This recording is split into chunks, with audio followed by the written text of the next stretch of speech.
Hear the loud alarum bells, brazen bells. What a tale of terror now their turbulency tells. As Edgar Allan Poe does so well in his poem The Bells, he leads us first from hearing merriment and happiness to horror, despair, and melancholy in the music of the chimes. There comes a time when a certain sound, be it a cry, a wail, a whisper, or a voice from deep within, the listening ear cannot deny its meaning. We present to you, dear listeners, the final chapter of our 4-part series of all-night radio. The Reckoning Bell was taped live in New York City on March 31st, 2019.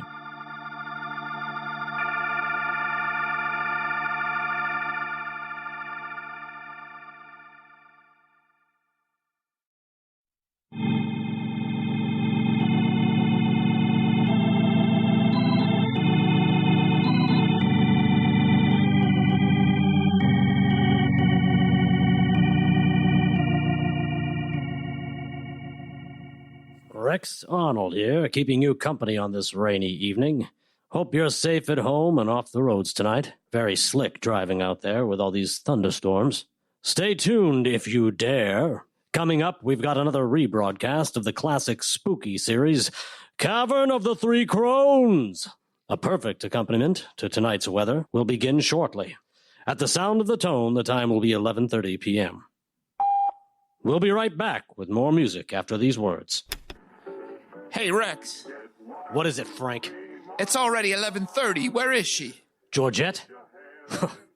I'm sure she'll stumble in here at some point. She was supposed to meet me at Phil's diner before my shift. She never showed. That's not like her. I hate to tell you this, but that is like her. You just don't know her well enough. I'm not buying it. Where the hell is she? Maybe she's found another pharmacist. I'm gonna pretend I didn't hear what you just said there, buddy. When did you see her last? This morning, about a half hour before she went on air. Really? A half hour before she went on? That's what I said. Get the curd out of your ears. Where the hell is she, damn it? I'm sure she'll turn up somewhere, I'm sure. What do you mean by that? No double meaning there, chum. Just what I said. I don't know why, but I just got this awful feeling. Something bad's happened to her. Where do you get this awful feeling from? I don't know. She rubs a lot of people the wrong way, I suppose. You two seem to get on great. She's swell company, sure. But you always seem to have a problem with that, don't you? It's none of my business, Frank. Finally, something we can agree on. Great. We're going back on now, right? We're back on in 5, 4, 3, 2, 1. Rex Arnold here at the top of the hour. And you know what time it is, right, folks? Time for another visit down below to the Cavern of the Three Crones. Turn on the lights. Turn the lights down low. Sit back, relax, and enjoy this classic thrill fest from one of the golden annals of yesteryear. And now, our rebroadcast of The Cavern of the Three Crones.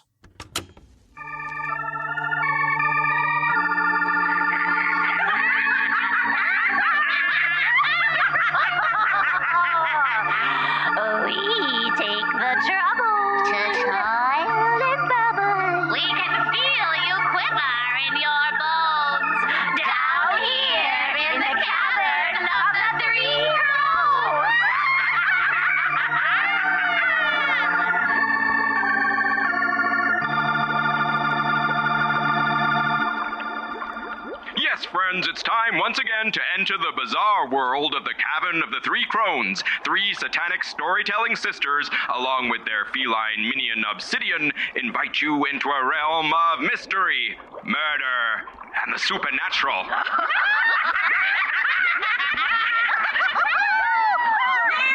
Oh, what's that, Obsidian? Oh, what story shall we tell? It appears before us now in the poison broth of the cauldron. Stir it well. It emerges now. Can you make out the title, my sisters? Mine eyes are not as sharp as yours. yes.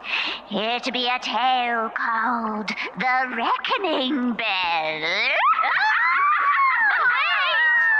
Do you think this one might be a tad too horrible to tell? If ye be weak of heart, turn away now. Turn away. They still be here, eh? Well, we warned ye.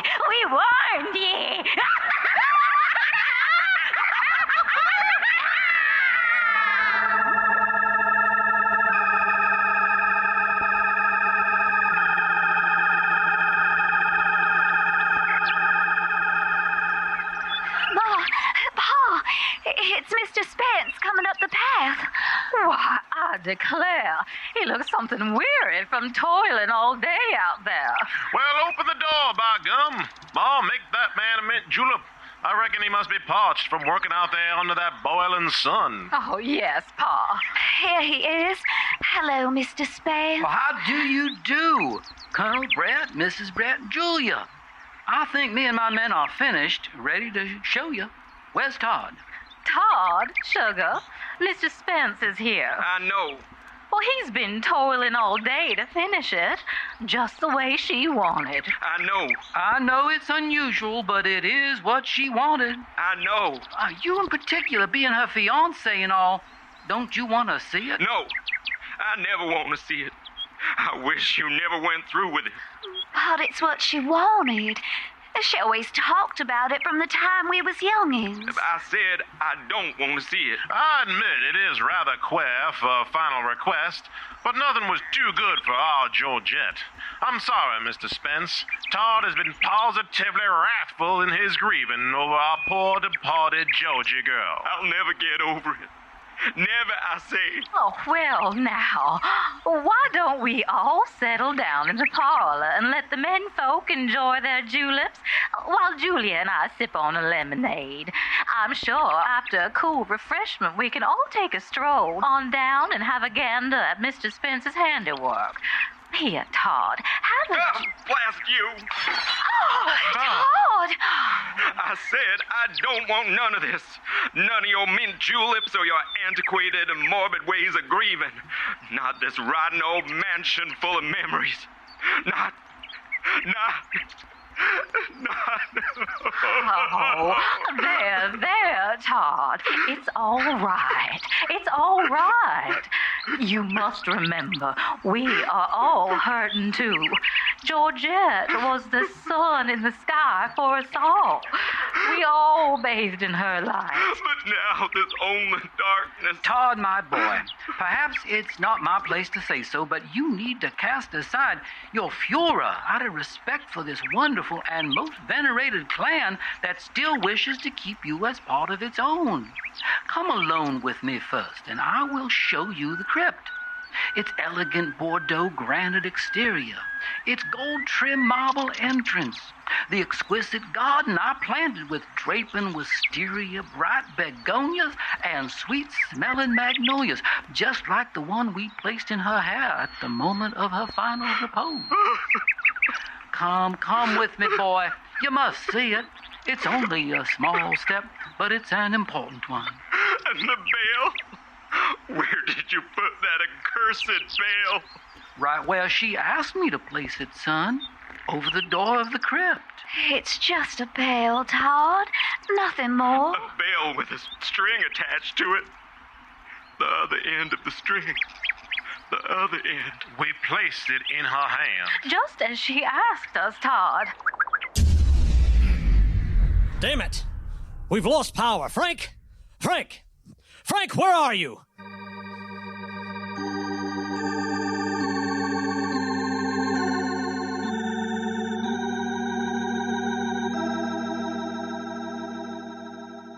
The lights are out, the power is down, and our announcer Rex Arnold is feeling awfully alone and quite nervous.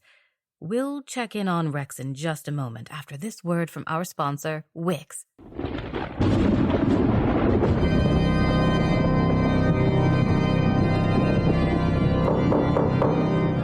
I wonder who that could be.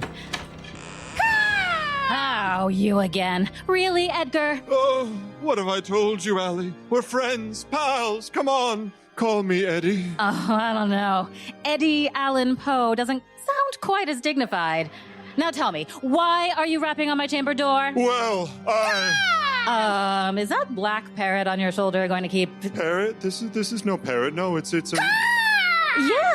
Yeah, she's quite an accessory. Now what is it you want? Well, once upon a midnight dreary, while I pondered weak and weary over many a quaint and curious volume of forgotten lore, Eddie, you're doing it again. Doing what? You're bloviating. Bloviating? Yep. What does that even mean?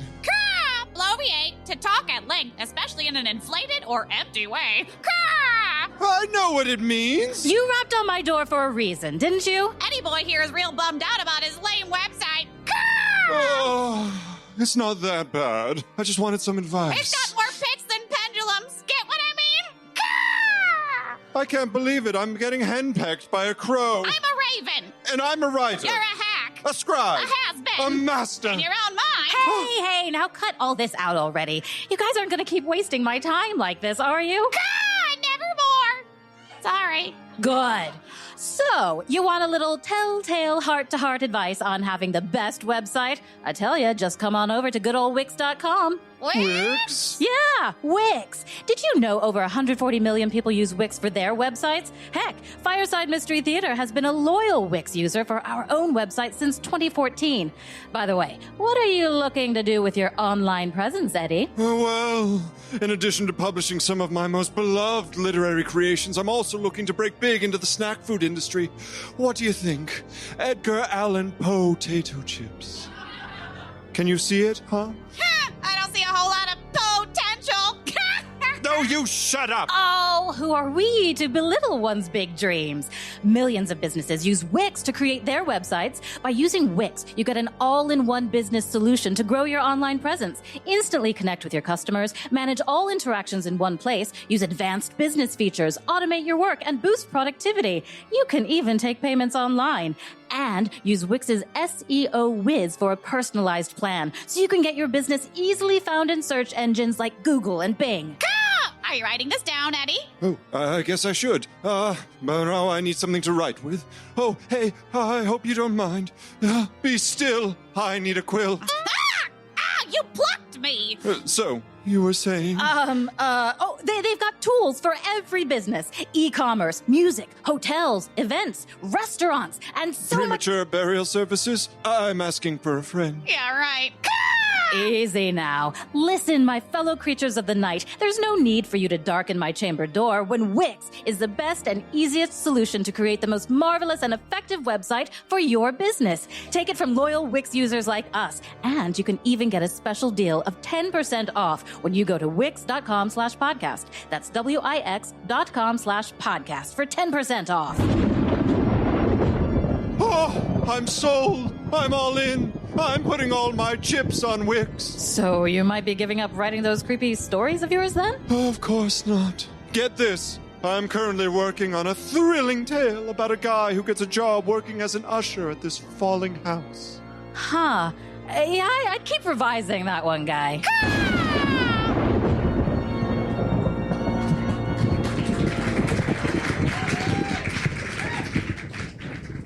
Let's not waste another minute. Now back to All Night Radio, The Reckoning Bell.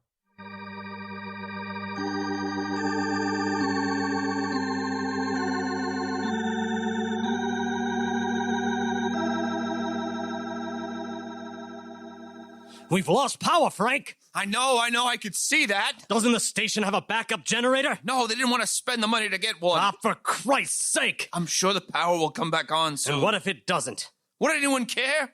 Who the hell is listening anyway? It's kind of funny, though, huh? What's funny, Frank? The girl in that story. The name of the dead girl. I thought you didn't pay attention to these old shows. That they're all crap. You didn't notice? That the girl's name was Georgette? She's still on your mind, is she? It's been hours since I seen her, Rex. Well, maybe you should call the police. No! I can't do that. What if my wife... I can't. Then you'll have to sit this one out, Frank. God, where is she?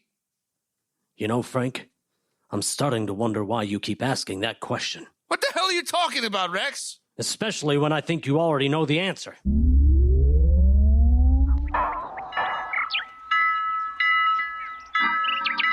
Good Lord! The bell! It can't be! Georgette! My Georgette! You told me something earlier, Frank. Something that has been stuck in my craw since I heard you say it. You said the last time you saw Georgette was half an hour before she went on the air. I did! Have mercy. This defies the laws of God himself. That's not possible, Frank. You were still blacked out from drinking all night. I saw you. I saw both of you. Only one of you was wide awake. She drank you under the table, chum. 0 for 5. She told me. I was with Georgette right until she went on the air, not you. No, I misspoke, that's all. Please, somebody make it stop. Why don't you start telling me the truth, Frank? Please, somebody stop that ringing. You're screwy, Rex. All screwy. Is she still alive, Frank? What did you do with her? With who? Georgette! You might as well start talking now, Frank. You're going to do a lot more talking from this night forward. The bell. Please make it stop ringing. So you want it straight, huh? You can still give it to me straight without that knife in your hand, son. She was gonna talk. Tell my wife. The station manager. If I didn't score more of those pills for her. Todd, you mustn't go out there. What if... She's been buried for weeks now. Her body must be. Todd, don't. So you killed her. I didn't mean to. I tried to get her back off, but she wasn't having it. She's a miserable addict. No matter how many times I tried to explain that I couldn't get those pills anymore. Nobody can. I called her at the station using a funny voice to try to put the scare into her, but she figured it out it was me. She confronted me, we quarreled, and... Out came the knife. Georgette, I'm coming to you. Todd, no! Don't you dare open that crypt door! Out came the knife. I'm coming to you. I'm coming to you. I'm coming to you. Look, a withered hand's coming out of the crypt. Put that knife away, Frank. You're already in deep enough. I'm not going to jail, Rex. Frank, don't! So long, Rex.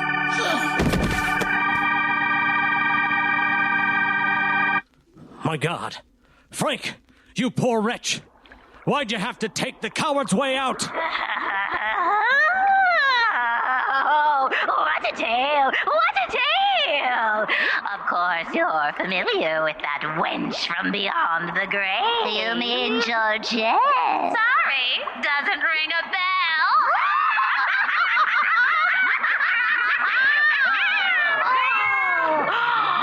What's that, Obsidian, my furry fiend? There's no more sand in the hourglass. Time for us to go, eh? But before we leave, what tale shall we reveal to our listeners next week, my sinister sisters? A dastardly scoundrel on the run decides to end it all in next week's terrible tale, The Coward's Way Out. Join me and my sisters next time as we take the trouble to bubble up the cauldron with another tale to chill your bones here at the Cavern of the Three Crones.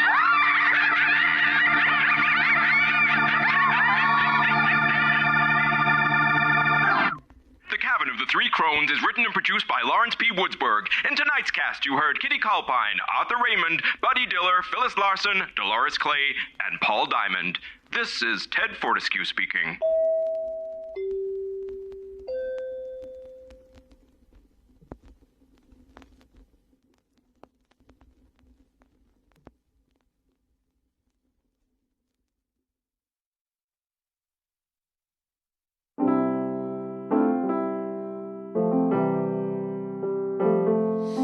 Dream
my eyes, afraid that I'll find this lovely thrill is just a silly illusion. With my eyes wide open, I'm dreaming.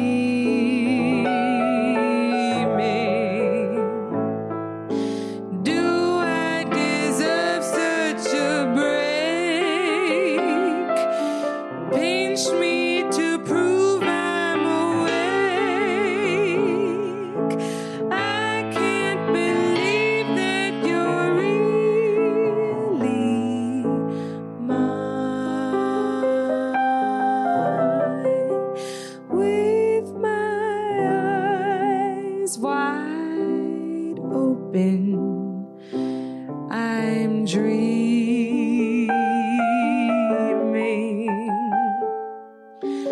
I can't believe you're really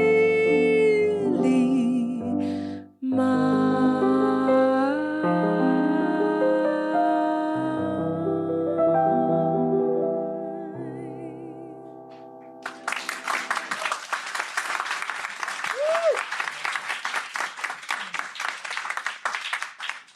Before we part, we present to you a bit of verse by our very own resident poet, Dr. David Linton.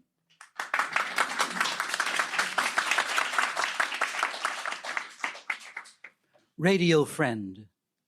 Driving through the dark of night by myself, it don't feel right. The headlights cut a path for me, though I'm alone, I don't feel free. It's lonely on the interstate. I hit the gas, I can't be late. I'm driving in an empty car, by morning light I must go far. I need some talk to stay awake. I don't have time to take a break. But only one arm's length away, there's one to help me make my way. I turn the knob and scan the dial to ease me through another mile. And there he is, right there beside me. Just like a god, he wants to guide me. He tells me how and where to stop, and gives reports on season's crops, or where to buy the latest style, and where to stop and rest a while. If I can wait, then pretty soon he just might play my favorite tune, the very best of rock and roll mixed in with lots of Motown soul. He'll hit the oldies from the past, the songs that make the time go fast, a touch of Bowie and Elvis too, the hits that thrilled me through and through, then Otis, Aretha, and old Chuck Berry. They always made this boy feel merry. He'd take a break to play a jingle. His deep bass voice would make me tingle. My DJ friend became a brother. While on the road I'd want no other. I knew him well, but not at all. We'd pass as strangers in the hall. Before too long he'd become my friend, but the signal's reach meant it had to end. As I entered a valley or ascended a hill, his voice took on static or faded until he left me abandoned. He took his songs too. But once again, I knew what to do. I hit a button and let it scan, in search of another all-night man. And sure enough, with no hesitation, I pulled in yet another station. Another friend, so I wouldn't feel lonely, who'd treat me like his one and only. Until at last I'm off the highway and pull into my private driveway. But just before I turn the key, I thank him for accompanying me. I know he'll wait there as my friend until I have to drive again.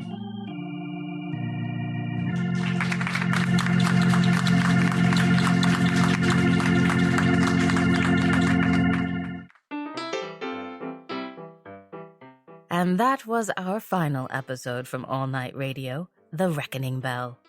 The WXRQ radio station cast includes Eirik Davey-Gislason as Rex Arnold, Michael Pate as Frank the Engineer, and Kacie Laforest as Georgette Beverly. The Cavern of the Three Crones cast includes the Three Crones played by Alain Silva, Mary Murphy, and Kacie Laforest. James Kleinmann as the announcer Ted Fortescue, Mary Murphy as Julia Brett, Alain Silva as Mrs. Brett, Alan Laforest as Colonel Brett, David Linton as Mr. Spence, and James Kleinmann as Todd. The song With My Eyes Wide Open, I'm Dreaming by Harry Revel and Mack Gordon was performed by Martina DaSilva, accompanied by Nico Sleator. The Reckoning Bell was written by Silbin Sandovar and directed by the team of Silva and Rodriguez. All Night Radio was produced by Gustavo Rodriguez and me for Fireside Mystery Productions. Our musical score is improvised and performed by Nico Sleator. Our sound effects designer and engineer is Greg Russ. Our technical director at the Slipper Room is Johnny Goddard. Our production assistant is Brontes Shane Orengo. Jason Graves composed our theme music, and I manage our audio post-production. In our Fireside Bag of Tricks, we've created something extra special called the Patreon Playlet. The Patreon Playlet is an audio treat of bonus content that is not released on our regular podcast feed, but made exclusively for our Patreon patrons. The Patreon Playlet for this latest series of all-night radio episodes is a fun tidbit that will not only add to your enjoyment of the whole series, but may shed some light on the fate of one of our main characters. It's called Mind Your AM P's and Q's, and it's available only for patrons at the $5 or more per month sustainer levels. But as little as $1 or $2 or more a month would provide vital support for what we do and help us to achieve our future goals. And there are all sorts of special perks for it too. A postcard from Sunken Harbor, exclusive discounts on our merch, a personalized audio thank you from a fabulous cast member, a super cool limited edition lapel pin. We've got perks for all different monthly sustainer levels. Check them out and become an FMT Patreon patron today by going to patreon.com/Fireside Mystery Theater or just follow the link from our website. As ever, we are so grateful for any support you give to help us keep the embers of our fireside flickering. Hey, if you like what we do, a kind rating and review on Apple Podcasts is a lovely way to support us without spending a penny. And if you've already left us a rating and review, we thank you most kindly. Join us for our next live taping at the Slipper Room on Sunday, May 26th at 5 p.m. We'll be giving some of your favorite stories the fireside mystery treatment in Fireside Fairy Tales. Get those tickets now at slipperroom.com or follow the link from our website. We've had a lot of fun with our all-night radio series, and we hope you have too. In our own twisted way, we pay tribute and homage to the old-time radio theater that continues to inspire and thrill us. If you are interested in digging into some real classics and the fantastic history of the genre, we suggest you check out Breaking Walls. Breaking Walls is a fascinating long-form documentary podcast that does deep dives into the history of American radio drama.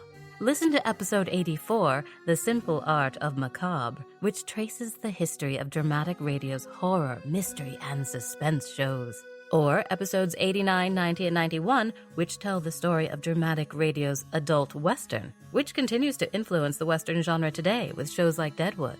All shows are available at thewallbreakers.com and everywhere else you listen to podcasts. This is your friendly announcer, Ali Silva, signing off, with a reminder to mind the shadows.